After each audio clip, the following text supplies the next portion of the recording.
Come on in, everybody. Hi, how you doing? Give you guys a few moments to jump aboard. Okay, that's enough. It's Randy G, the commish. Many of you know me from my Facebook live shows, which I do every Monday through Friday on my Facebook page, Randy Commish Gordon. So many of you who are friends with me on Facebook get to watch it Monday, Tuesday, Wednesday, Thursday, and Friday. Well, now we are taping these every Monday and every Friday. So every Monday, right after the weekend, talking about the fights that happen. And every Friday, we're going to be taping it, talking about the fights that are coming up over the weekend. So many of you who know me from my Facebook Live page, welcome. And I'm going to actually take the link from this on YouTube and put it on my Facebook page. And many of you other fight fans are saying, wait a minute, I know this guy's name. Well, I'm the former editor-in-chief of Ring Magazine. I was the editor-in-chief in 1979 when Burt Randolph Sugar bought the basically out-of-business Ring Magazine and made me the editor-in-chief. And their sales were a couple dozen a month. And then Burt and I took it over and we revamped the magazine and made it maybe the best Ring magazine ever. This was our first cover. I don't know if you guys remember that one, the October 1979 Ring magazine with the greatest Muhammad Ali on the cover. And every month, well, we had a few clunkers, I thought, as covers. We had an art director, very gifted, very talented, but very artsy, very French. And sometimes he'd throw his design fervor. He always had this fervor for designs. He wanted to do things. So he came up with some strange covers, which we eventually said, okay, out of here, we need boxing guys on these covers. And of course, I think the biggest cover that we ever had, and this was one of my favorites. This was not the biggest, but it was one of my favorites. Matthew Saad Muhammad. Just an incredible, you can't even see it. It says the ring over here. And you might remember this one with Johnny Bumpus, Rocky Lockridge, and Lou Duva on the cover. And of course, my boy, Gentleman Jerry Cooney, who is my longtime co-host now on SiriusXM's At the Fights. And you could hear us every Monday and Friday on SiriusXM on channel 156. It's called Fight Nation, where we have some other great shows. The Luke Thomas Show, Busted Open, the Ak and Barak Show, which is brought to you by DAZN. So on Fight Nation, channel 156, we're on. Cooney and I are on every Monday and every Friday. Now, during the pandemic, we're on from 6 until 7. But we have now been told that we're going to be moved back to 6 to 8. We're getting our 2 hours back every Monday, every Friday, 6 until 8, channel 156. Let me show you a few more of my favorite covers that we did while at Ring Magazine. Great Larry Holmes cover.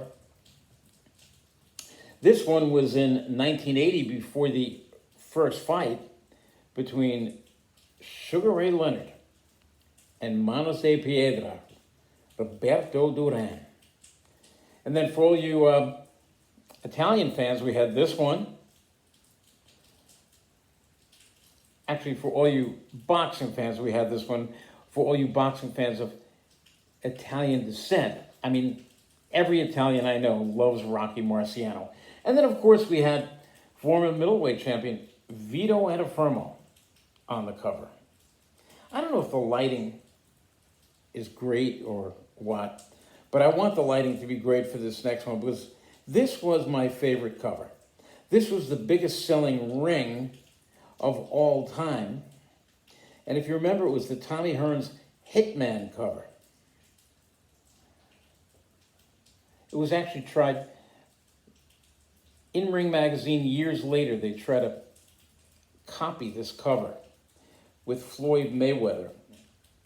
It just didn't work because Mayweather was not the hitman. It wasn't his nickname, and certainly in the ring he wasn't a hitman. That's a Tommy gun being held by Tommy the Hitman Hearns. The only thing is, as sinister as it looks, it's a water pistol. And Tommy Hearns actually lost millions of dollars in endorsements because of it. So for the new fans, welcome to Randy's Ringside on YouTube, which I'm also going to take the link and put it on my Facebook page, Randy Commish Gordon. So you can watch me both on Facebook and here on YouTube. And this is the very first of my YouTubes, my Randy Ringside YouTubes. After so just continuing to let you know who I am, during the time I was at Ring Magazine, I was the color analyst on boxing shows alongside Al Bernstein and Sal Marciano on ESPN Boxing, on Top Rank Boxing. And I went from there to the USA Network, where I spent about 5 years. I was replaced by Sean O'Grady, and I was replaced because I became commissioner in New York in 1988, a job that I held for 7 years. And then I went back into radio and TV, and in 2007, I was hired by Sirius XM Radio to do the boxing show along with gentleman Jerry Cooney. Actually, in 2007, I started to do an MMA show called Fight Club. I launched all their MMA shows. Then 2 years later, in 2009, I started doing the boxing show along with gentleman Jerry Cooney, and we're doing it 11 years now. And just last year, my book came out, Glove Affair. I'm working on the sequel to it now. Tracy Morgan wrote the foreword to this book, Glove Affair. So we're trying to finish up the sequel within, by the end of this fall, 2020, the year from hell, actually. Hope all you guys are doing well in this pandemic, and I think the one way to do it is you got to be smart. You can't be hanging out in crowds, because if I'm not in a crowd, where am I going to get it from? I'm not. And if I'm wearing a mask, when I do even go outside near anybody, I cut my chances down of getting it. So I've been locked in since March 12th, along with my beautiful wife, Queen Ronnie. And I'm doing my writing, and we are kind of getting reacquainted, you know. And how many of you guys are having that same, you find out if you really love your wife, love your husband, and so forth and so on. There's not even a question about it, because Queen Ronnie and I have been locked in since March 12th. And I cannot find another wife like this. With everybody I speak to, I don't know of anybody whose wife tolerates as much boxing as my wife does. And that's why you'll hear me refer to her as Queen Ronnie. So listen, I'm going to be here right here on YouTube, every Monday, talking about the fights that happen over the weekend, every Friday, talking about the fights that will be happening over the weekend. And then many times when there's a huge fight, an important fight, like, hey, when Lomachenko fights Teofimo Lopez, V-Lo against T-Lo, I call it. When V-Lo against T-Lo happens, you know what? Right after the fight, I'm going to be right here in Studio C giving you a final analysis on it, my final thoughts, and I'll be putting it up the next morning. So chances are that fight will be on Saturday night. I believe it's October 17th. And on Sunday morning, check out your YouTube on Randy's Ringside, and each one of them will have a number. This is number 1.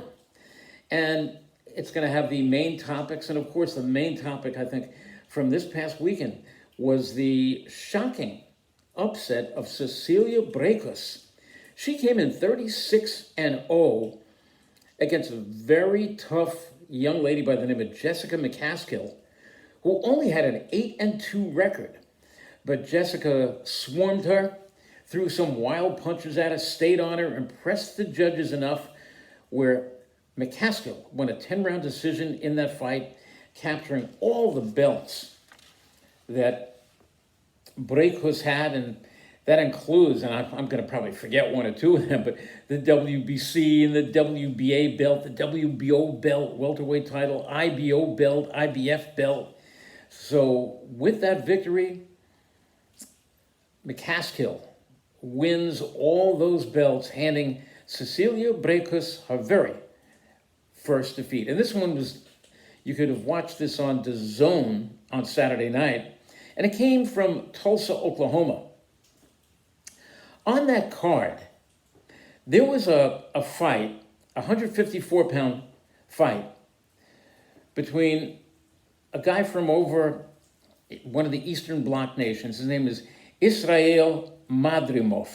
He came into the fight 5-0, and he went in up against a guy with a 20-2 record by the name of Eric Walker.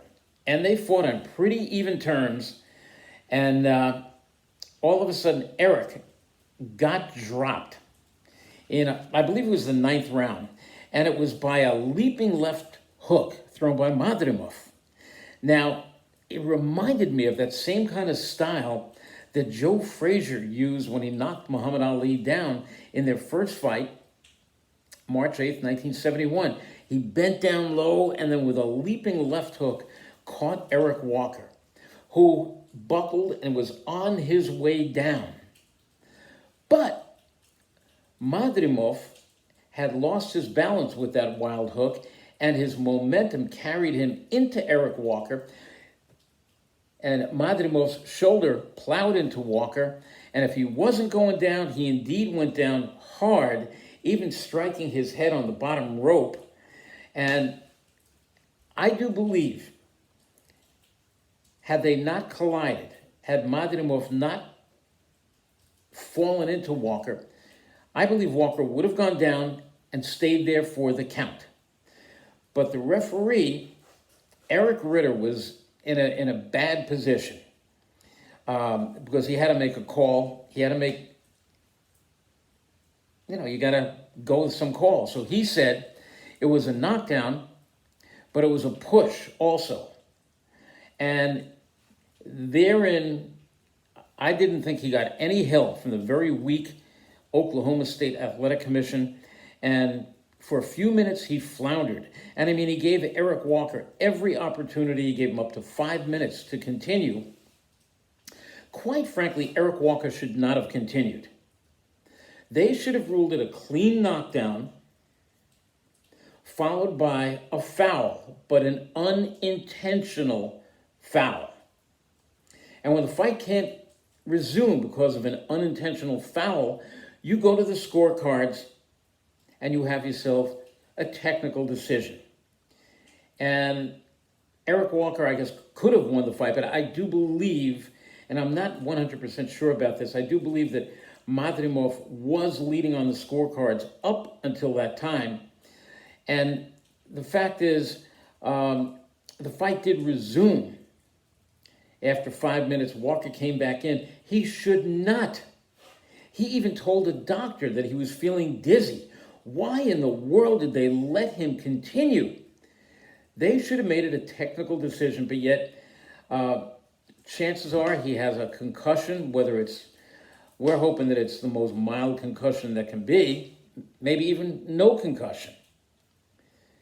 The fact is, he shouldn't have been fighting any longer in the card, but they let him go through the 12th round, and at the end, Ismail Madrimov won a 12-round decision.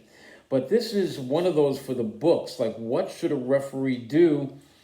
And I just saw Ritter floundering around, not certain what to do there. And this was on DAZN, so if you guys get DAZN, I know a lot of you have dropped DAZN during the time of the pandemic. I was one who dropped DAZN, and we get it once again. And I think they're certainly worth getting again. We wonder how many viewers they lost in the United States because of the pandemic. Also on the card, there was a middleweight matchup. And I really enjoyed watching this guy, Nikita Abibe, going up against Jarvis Williams. And Abibe won that fight, going to 9-0. Williams drops to 8-3-1. There was also a Showtime fight, headlined by David Benavides, who didn't make weight. The WBC 168-pound champion did not make weight at the weigh-in. and he came in about 4 pounds over, and he wound up fighting Alexis Angulo. And Benavidez came in at 23-0. Angulo did make the 168-pound limit, so if Angulo won, he would have become the WBC super middleweight champion. Had David Benavidez won, then the title's vacant. David did indeed win the fight, stopping Angulo in round number 10. Also on the card was a heavyweight matchup between Otto Wallin, who came in with a record of 21-1, going up against veteran gatekeeper, if you will, Travis Kaufman, who lost his last fight against Luis Ortiz, had shoulder surgery right after that, took off 2019, came back yesterday, and gave it his best effort. And Otto Wallin had not fought for about a year. It was in September of 2019. He lost a decision over 12 rounds against Tyson Fury, cutting Fury severely in 2 places above the right eye in that fight, but not doing enough work, lost his first decision. Last night he was on the money, using his southpaw jab over and over and over again, and Travis Kaufman was getting nailed and nailed and nailed. And then it was in the 5th round, he threw a shot, and apparently his left shoulder, which he already had the surgery on, apparently popped out again, or something happened to the shoulder. He couldn't even raise his hand to defend himself, and the referee stopped the fight rightfully in the 5th round. Otto Wallin, now 22-1. Travis Kaufman, 32-4 with 23 knockouts, retired after the fight. And we applaud him for his courageous effort yesterday. And every time he had stepped into the ring, Travis Kaufman always gave 100% of himself. I mean, we applaud him, Travis Kaufman. Also on the card, there were one of these trinket WBA championships. And it was for an interim lightweight title between Rolando Romero, who came in 11-0, and Jackson Marinez, who came in 19-0. Well, Romero is with Mayweather Promotions. Romero, I believe it was 11-0 with 10 knockouts, just all full of himself, that nobody could stand up to my power. This is going to be the most brutal knockout you've ever seen. I mean, saying things that are just horrible, because we've seen some brutal knockouts. The thing is, Rolando Romero is not the lightweight that he says he is, not the lightweight that he thinks he is. Anyway, he won a 12-round decision over Marinez. I must tell you that my scorecard was almost a one-sided, not one-sided. It was, I think it was 116, you know what, I don't have it in front of me. It was either 116, 112, or it might have been 117, 111. Yeah, as a matter of fact, it was. I gave 3 rounds, just 3 rounds, to Romero. I had it 117, 111. And actually, that's the way that Steve Farhood, the official, unofficial scorer for Showtime, had it. Meanwhile, the 3 judges had it 115, 113, 116, 112, and another one, a ridiculous 118, 110 for Rolando Romero. Absolutely just ridiculous. He did not win that fight. If anything, I'd like to see them fight a rematch, although he's going to probably move on now, and he's calling out all these lightweights and all these guys that I'm about to mention. I think that certainly Lomachenko and Teofimo Lopez would destroy him. I think Devin Haney would destroy him. I think that Ryan Garcia would destroy him.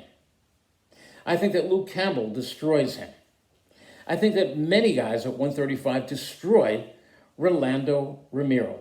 He's short. He doesn't have the fastest hands in the world. He doesn't have the greatest left hand in the world. He apparently has a very decent right hand. But aside from that, and his defense is not leather-proof, I think he's going to be a worthy fighter. I think he's going to certainly win a lot more than he loses. But he is not this young superstar who's going to dominate the division and run over people that he tells you that he is. So David Benavidez wins his fight on Showtime. Romero wins a disputed decision. Otto Wallin wins his fight against Travis Kaufman. So guys, that wraps it up. We're going to experiment. We're going to put this on YouTube. And we're going to be here every Monday and every Friday on YouTube with Randy's Ringside. So that's our first one. You've got those fights to mull over. If you get a chance, watch the fight again. The one that I was talking about with the referee Eric Ritter having himself a very bad time in his fight. And this one in Tulsa, Oklahoma, between Madrimov and Eric Walker. Watch the knockdown because, yeah, there was a foul there following the punch, but it was an unintentional foul. And I thought that the commission messed it up. I thought the referee was out of control and basically a fish out of water, floundering around. And this is the reason commissions need to have seminars. This is the reason that there are some good commissions and great commissions and bad commissions. And there are some very bad commissions. And in future editions of Randy's Ringside on YouTube, we'll be talking about them. And I will tell you, there is a great seminar coming up for referees, for judges, especially for referees. It's called soularbiter.com, soularbiter, ARBITER.com, given by veteran officials, Pat Russell and Jack Reese of California. And this is one of those seminars that all officials need to take because they go over every possible scenario that can happen. Thanks for watching the very first edition of Randy's Ringside on YouTube. And I'll be back again. Let me see. Here's what we're going to do. This will be up on Monday. We're going to be back on Friday with another edition of Randy's Ringside on YouTube. Thanks for watching, everybody. Have yourself a great rest of the week and stay safe.